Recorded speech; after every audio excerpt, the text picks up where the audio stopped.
This first 100 days for President Trump has not gone well at all. We can do the quick top lines, but look, the economy, if you think about it, in the first 100 days, from when he started on day one, what's gone better from him? Only one thing has gone better, and that's the border. The economy is worse. The world is more unstable. Government trust is worse. When you think about the things ultimately that he was elected to do, restore some trust and integrity in government, that hasn't happened. Things are worse. Make the economy better and bring down prices, that hasn't happened. If anything, prices are going to be going up.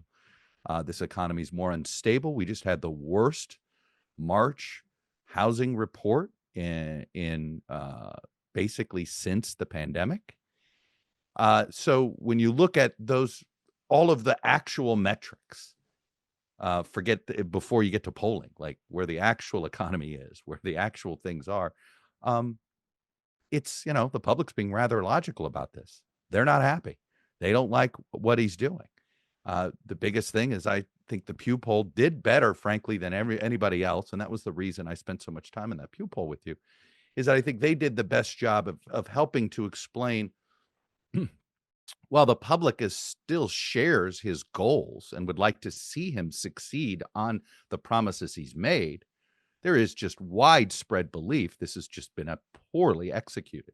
An administration really it's more about incompetency than anything else. This is the gang really that can't shoot straight in here. And so this is not good at all. So the first 100 days have been a failure. The question is going to be, what are the next 100 days? They need to get some trade deals. They need to get some points on the board right now. They claim all these people are knocking on their door, making calls. So far, no deals have happened. Not one. I think at one point, one of the spokespeople for the administration said 90 deals in 90 days. That was a possibility. But one thing you've got to understand is this administration, probably more than any other. Look, you always expect representatives of the administration to be putting everything in the best possible light. But there's best possible light, and then there's sort of this. There's a point where I think these spokespeople are losing credibility. Marco Rubio, I think, is losing credibility. Scott Bessent, if he's not careful, is going to lose credibility. I mean, this is one of the quotes he had from the Sunday shows. In game theory, it's called strategic uncertainty. So you're not going to tell the person on the other side of the negotiation where you're going to end up, and nobody's better at creating this leverage than President Trump. Essentially, that was him on trade and on these talks, not just with China, but with other countries. But you have to sit here and say to yourself, really? Strategic uncertainty?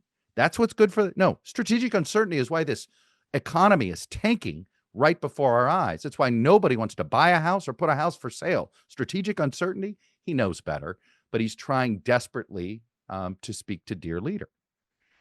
So it really is one of these things where I think we've seen, and I've beaten this dead horse a few times. This administration, Trump 2.0, is not a continuation of Trump 1.0. Trump 1.0, Mike Pence, Reince Priebus, Jared Kushner, those three gentlemen did a lot to create guardrails and have personnel that knew what they were doing. And in hindsight, I think all three of those gentlemen deserve a lot more credit for their time in government service than they got at the time. Understandably, politics is a rough business. But boy, when you look at the big difference between 1.0 and 2.0, it's pretty plain to see. Is there a better way to appoint the Justice Department? Is there a way to depoliticize the Justice Department, take it out of the executive branch? I'm somebody who thinks we should be treating the appointment of the Attorney General and the Deputy Attorney Generals and all of those folks should be much closer to how we handle the Federal Reserve. Yes, there's presidential appointments, but it's not easy for a president to fire a member of a Fed governor, although he may try. We'll see. And if you had a situation where there were 5-year terms, so that there was always some sort of potential overlap with a previous administration, regardless of party, but a previous administration, I think it's the only way to restore any sort of integrity. The way, if anything, this Justice Department is doing more, I think, to ruin trust in the rule of law. The politicizing of Eric Adams, the politicizing of the D.C. U.S. Attorney, constant politicization of what's going on here.